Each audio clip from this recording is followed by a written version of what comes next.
Hello friends, আমি অচিন্ত। আমি চলে এসেছি নতুন ইউটিউব চ্যানেল টু সাইড কিচেনে। আপনার সাথে একটা নতুন রেসিপি শেয়ার করব। সেটা হচ্ছে নিরামিষ বাঁধাকপি দিয়ে সেদ্ধ পিঠে বানিয়ে দেখাবো।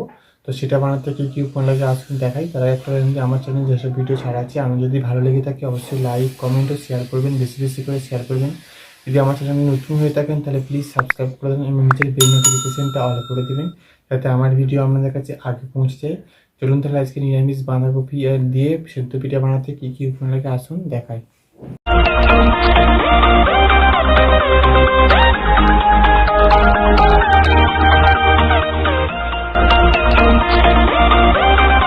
নিরামিষ বাঁধাকপি দিয়ে সেদ্ধ পিঠে বানিয়ে দেখাবো। তো সেটা বানাতে কী কী উপকরণ লাগে আসুন দেখিয়ে দিই। এখানে আমি চাল গুঁড়ো নিয়েছি পরিমাণ মতো।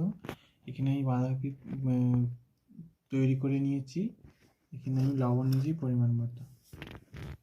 চলুন তাহলে রেসিপিটা শুরু করি। চাল গুঁড়োটার মধ্যে লবণ দিয়ে দেবো, ভালো করে মাখিয়ে নেব। এবার অল্প জল দিয়ে একটা ডো তৈরি করে নেব।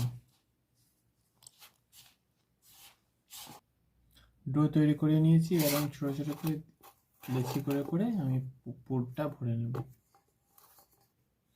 গোল করে নিয়েছি। আমি এবার বাটি আকার করে নেব। নিরামিষ বাঁধাকপিটা আমি বানিয়ে নিয়েছিলাম। এটা আমি এবার পুরের মধ্যে দিয়ে দেবো, বাটিটার মধ্যে।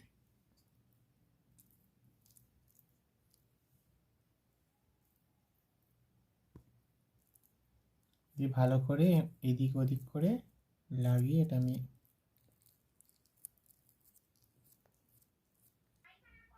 এটা বানিয়ে নিয়েছি। এবার আমি সবগুলো ভালো করে বানিয়ে নেব। সব পিঠেগুলো আমার বানানো হয়ে গেছে। এটা আমি এবার ভাপাতে বসিয়ে দেব। ইন্ডাকশানটা জেলে আমি কড়াটা বসিয়েছি, কড়াটা জল দিয়ে ভাপিয়ে নেব। জলটা ফুটে গেছে। এটা আমি এবার ভাপানোর জন্য কড়াটা আমি বসিয়ে দিলাম। এটা আমি এবার ঢাকনা দিয়ে 10 থেকে 15 মিনিট ভালো করে ভাপিয়ে সেদ্ধ করে নেব। 10 থেকে 15 মিনিট হয়ে গেছে। এবার ঢাকনাটা খুলে দেখে নেব। পিঠেগুলো আমার ভাপানো হয়ে গেছে। আমি এবার নামিয়ে নেব। ওপর দিয়ে একটু জল তরতর দিয়ে দেবো, যাতে আমার না জড়িয়ে যায়। দেখুন, আমার নিরামিষ বাঁধাকপি দিয়ে সেদ্ধ পিঠে রেসিপিটা রেডি হয়ে গেছে। রেসিপি আমাদের ভালো লেগে থাকে অবশ্যই লাইক কমেন্ট ও শেয়ার করবেন, বেশি বেশি শেয়ার করবেন। আর প্লিজ সাবস্ক্রাইব করবেন এবং আমাদের পাশে থাকবেন। চলুন তাহলে দেখা হচ্ছে নেক্সট ভিডিওতে।